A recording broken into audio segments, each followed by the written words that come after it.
ನಮಸ್ಕಾರ ಸ್ನೇಹಿತರ. ಗೃಹಲಕ್ಷ್ಮಿ ನಾಳೆನೆ ಬಿಡುಗಡೆ ಆಗ್ತಾ ಇದೆ. ಯಾವ ಕಂತು ಅಂದ್ರೆ 31 ಹಾಗೂ 31ನೇ ಕಂತಿನ ಹಣ 4,000 ಕಣ್ರಿ.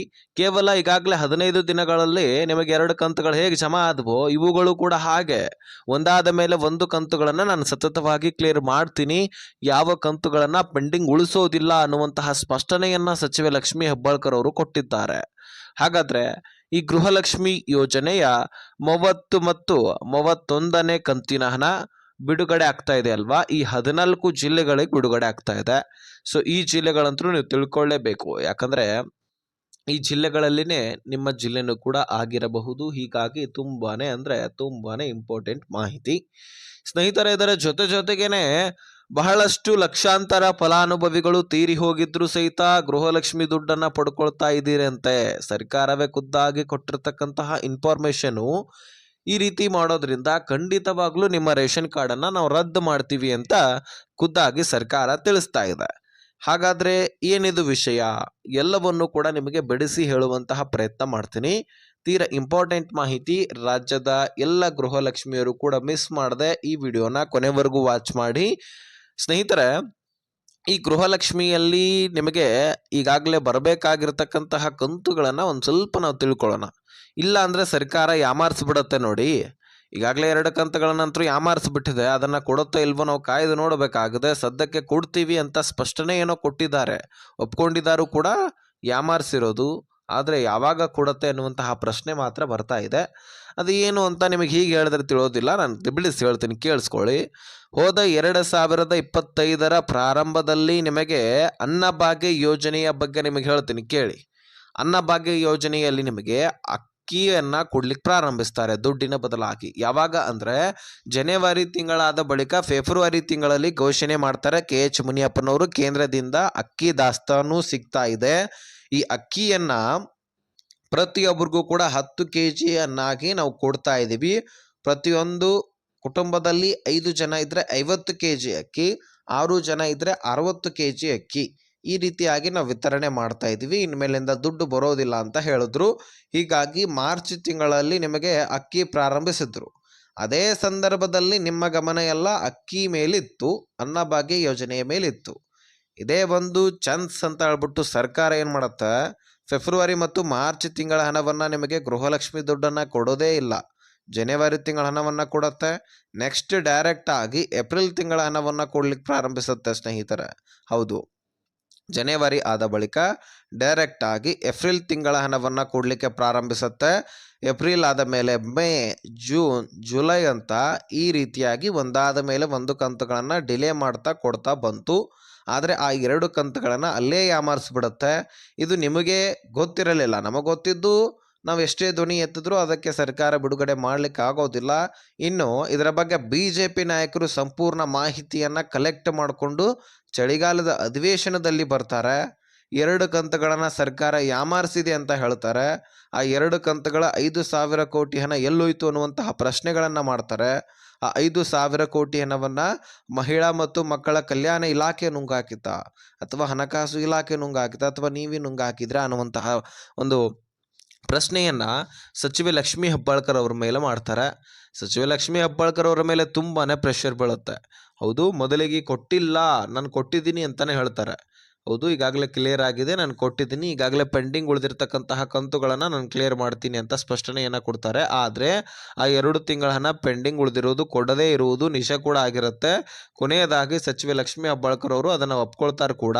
ಹೇಗೆ ಪ್ರೆಷರ್ ಬಿಲ್ಡ್ ಆಗುತ್ತೋ ತದನಂತರ ಸಂಬಂಧಪಟ್ಟಂತಹ ಅಧಿಕಾರಿಗಳ ಹತ್ರ ಚರ್ಚೆ ಮಾಡಿ ಅದರ ಬಗ್ಗೆ ಕ್ಲಿಯರಿಟಿಯನ್ನು ಪಡ್ಕೊಂಡು ಆವಾಗ ಹೇಳ್ತಾರೆ, ಹೌದು 2 ತಿಂಗಳ ಹಣ ಪೆಂಡಿಂಗ್ ಉಳಿದಿದೆ, ನನ್ನ ಗಮನದಲ್ಲಿ ಇರಲಿಲ್ಲ, ನಾನು ಕೊಟ್ಟಿದ್ದೀನಿ ಅಂತ ಮಾಡಿದ್ದೆ, ಅವುಗಳನ್ನು ನಾನು ಮುಂದಿನ ದಿನಗಳಲ್ಲಿ ಸರಿಪಡಿಸ್ತೀನಿ. ಸದ್ಯಕ್ಕೆ 3-4 ಕಂತುಗಳು ಪೆಂಡಿಂಗ್ ಉಳಿದಿದ್ದು ಸ್ನೇಹಿತರೆ. ಆ ಸಂದರ್ಭದಲ್ಲಿ ಅವುಗಳನ್ನು ಕೂಡ ಕ್ಲಿಯರ್ ಮಾಡ್ತೀನಿ ಅಂತ ಹೇಳಿದ್ರು.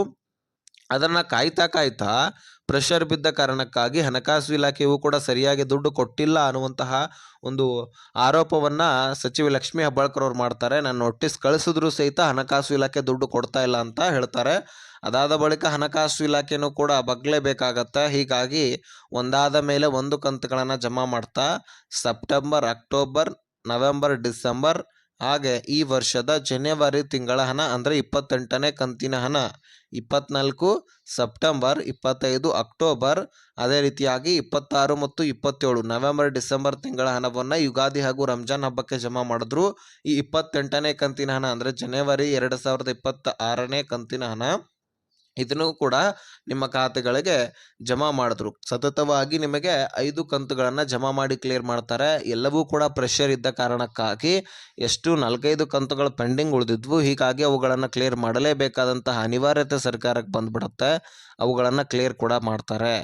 ಈಗ ಪೆಂಡಿಂಗ್ ಉಳಿದಿರತಕ್ಕಂತಹ ಕಂತುಗಳಂದರೆ ಹೋದ ವರ್ಷದ ಫೆಬ್ರವರಿ ಮಾರ್ಚ್ ತಿಂಗಳ ಹಣ, ಅದನ್ನು ಹೊರತುಪಡಿಸಿ ಈ ವರ್ಷದಲ್ಲಿ ಫೆಬ್ರವರಿ ಮಾರ್ಚ್ ಹಾಗೂ ಏಪ್ರಿಲ್ ತಿಂಗಳ ಹಣ.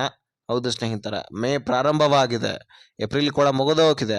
ಹೀಗಾಗಿ ಮಾರ್ಚ್ ಹಾಗೂ ಈಗಾಗಲೇ 29 ಮಾರ್ಚ್ ತಿಂಗಳ ಹಣವನ್ನು ಕೊಡ್ತಾ ಇದ್ದಾರೆ. ಕೆಲವೊಂದಿಷ್ಟು ಜನರಿಗೆ ಮಾತ್ರ ಜಮಾ ಆಗಿದೆ, ಇನ್ನೂ ಬಾಕಿ ಉಳಿದಿರತಕ್ಕಂತಹ ಕಾರಣಕ್ಕಾಗಿ ಅದು ಕೂಡ ಪೆಂಡಿಂಗ್ ಉಳಿದ ಹಾಗೇನೆ. ಹೀಗಾಗಿ ಫೆಬ್ರವರಿ ಮಾರ್ಚ್ ಏಪ್ರಿಲ್ ಈ 3 ತಿಂಗಳು ಹೋದ ವರ್ಷದ 2 ತಿಂಗಳು ಟೋಟಲಿ 5 ತಿಂಗಳ ಹಣವನ್ನು ಮತ್ತೆ ಸರ್ಕಾರ ಕೊಡಬೇಕಾದಂತಹ ಪರಿಸ್ಥಿತಿ ಬಂದಿದೆ. ಈಗ ಸದ್ಯಕ್ಕೆ 30ನೇ ಕಂತಿನ ಹಣದ ಕೂಡ 29ನೇ ಕಂತಿನ ಹಣದ ಜೊತೆಗೇನೆ ಜಮಾ ಮಾಡ್ತಾ ಸತತವಾಗಿ ಬಿಡುಗಡೆ ಮಾಡ್ತಕ್ಕಂಥದ್ದು. ಹಾಗಾದರೆ ಈ 30ನೇ ಕಂತಿನ ಹಣ ಯಾವ ಯಾವ ಜಿಲ್ಲೆಗಳಿಗೆ ಜಮಾ ಆಗ್ತಾ ಇದೆ ಅಂದರೆ ಮುಖ್ಯವಾಗಿ ಬೆಂಗಳೂರು ನಗರ, ಬೆಂಗಳೂರು ಗ್ರಾಮಾಂತರ, ವಿಜಯನಗರ, ಧಾರವಾಡ, ಯಾದಗಿರಿ, ಉತ್ತರ ಕನ್ನಡ, ದಕ್ಷಿಣ ಕನ್ನಡ, ದಾವಣಗೆರೆ, ಉಡುಪಿ, ತುಮಕೂರು, ಚಿತ್ರದುರ್ಗ, ಚಿಕ್ಕಮಗಳೂರು, ಶಿವಮೊಗ್ಗ, ರಾಯಚೂರು ಈ ಒಂದು ಜಿಲ್ಲೆಗಳಲ್ಲಿರ್ತಕ್ಕಂತಹ ಗೃಹಲಕ್ಷ್ಮಿಯರ ಅಕೌಂಟ್ಗಳಿಗೆ ಈ ದುಡ್ಡನ್ನು ಜಮೆ ಮಾಡಲಾಗ್ತಾ ಇದೆ. ಸೊ ಎಲ್ಲ ಮಹಿಳೆಯರು ಕೂಡ ಈ ದುಡ್ಡಿಗಾಗಿ ಕಾಯ್ತಾನೆ ಇದ್ದಾರೆ. ತಲೆ ಕೆಡಿಸ್ಕೊಳ್ಳುವಂತಹ ಅವಶ್ಯಕತೆ ಇಲ್ಲ ಸ್ನೇಹಿತರೆ. ಒಂದಾದ ಮೇಲೆ ಒಂದು ಕಂತುಗಳು ಕ್ಲಿಯರ್ ಮಾಡ್ತೀನಿ ಅಂತ ಸಚಿವೆ ಲಕ್ಷ್ಮೀ ಹೆಬ್ಬಾಳ್ಕರ್ ಅವರು ಹೇಳಿದ್ದಾರೆ. ಈಗಾಗಲೇ 4-5 ಕಂತುಗಳನ್ನು ನಿಮಗೆ 2 ತಿಂಗಳಲ್ಲಿ ಜಮಾ ಮಾಡಿ ಕ್ಲಿಯರ್ ಮಾಡಿದ್ರು. ಹಾಗೆ ಇವುಗಳನ್ನು ಕೂಡ ಕ್ಲಿಯರ್ ಮಾಡ್ತಾರೆ. ಈ ವರ್ಷದಲ್ಲಂತೂ ದುಡ್ಡಿನ ಶಾರ್ಟೇಜ್ ಇಲ್ಲ. ಗೃಹಲಕ್ಷ್ಮಿ ಯೋಜನೆಗೋಸ್ಕರ ಎಷ್ಟು ದುಡ್ಡು ಬೇಕೋ ಅಷ್ಟು ದುಡ್ಡನ್ನು ಮೀಸಲಿಡಲಾಗಿದೆ. ಇನ್ನು ಲಕ್ಷಾಂತರ ಫಲಾನುಭವಿಗಳನ್ನು ತೆಗೆದಾಕ್ತಾ ಇದ್ದಾರೆ. ಯಾಕಂದರೆ ಬಹಳಷ್ಟು ಮಹಿಳೆಯರು, ಅದರಲ್ಲಿ ಮುಖ್ಯಸ್ಥೆಯರು ಬರೀ ಗೃಹಲಕ್ಷ್ಮಿ ಯೋಜನೆಯಲ್ಲಿ ಅಷ್ಟೇ ಅಲ್ಲ, ಪಿಂಚಣಿ ಯೋಜನೆಯಲ್ಲಿ ಕೂಡ ಇದೇ ನಡೀತಾ ಇದೆ. ಪಿಂಚಣಿದಾರರು ಹಾಗೆ ಗೃಹಲಕ್ಷ್ಮಿಯರು ಮುಖ್ಯಸ್ಥೆಯರು ತೀರಿ ಹೋಗಿದ್ರು ಸಹಿತ ಅವರ ಹೆಸರಿನಲ್ಲಿ ಇನ್ನೂ ಗೃಹಲಕ್ಷ್ಮಿ ದುಡ್ಡನ್ನು ಪಡ್ಕೊಳ್ಳೋದು, ಪಿಂಚಣಿ ಯೋಜನೆಯನ್ನು ಪಡ್ಕೊಳ್ಳೋದು, ಮರಣ ಪ್ರಮಾಣ ಪತ್ರ ತೆಗೆಸದೆ ಎಲ್ಲ ಲಾಭಗಳನ್ನು ಪಡ್ಕೊಳ್ಳೋದು, ಈ ರೀತಿ ಮಾಡ್ತಾ ಇದ್ದಾರೆ. ಸೊ ಈ ರೀತಿ ಮಾಡೋದ್ರಿಂದಾಗಿ ಸರ್ಕಾರ ಏನು ಮಾಡುತ್ತೆ, ನಿಮ್ಮ ರೇಷನ್ ಕಾರ್ಡನ್ನೇ ಸಂಪೂರ್ಣವಾಗಿ ರದ್ದು ಮಾಡಿಬಿಡುತ್ತೆ. ನಿಮ್ಮ ಕುಟುಂಬಸ್ಥರಿಗೂ ಕೂಡ ಯಾವುದೇ ಅಕ್ಕಿ ಸಿಗೋದಿಲ್ಲ, ಯಾವ ಪ್ರಯೋಜನಗಳು ಕೂಡ ಯೋಜನೆಗಳು ಕೂಡ ಸಿಗೋದಿಲ್ಲ. ಹಾಗಾಗಿ ನೀವು ಈ ಯೋಜನೆಗಳ ಲಾಭವನ್ನು ಪಡ್ಕೊಳ್ಬೇಕಂದ್ರೆ ನೀವು ಈ ಮರಣ ಪ್ರಮಾಣ ಪತ್ರವನ್ನು ತೆಗೆಸಬೇಕಾಗತ್ತೆ. ಯಾರ ಎಲಿಜಿಬಲ್ ಇದ್ದಾರೋ ಅವ್ರಿಗೆ ಮಾತ್ರ ನಾವು ದುಡ್ಡು ಕೊಡೋದು ಅಂತ ಸರ್ಕಾರ ಹೇಳ್ತಾ ಇದೆ.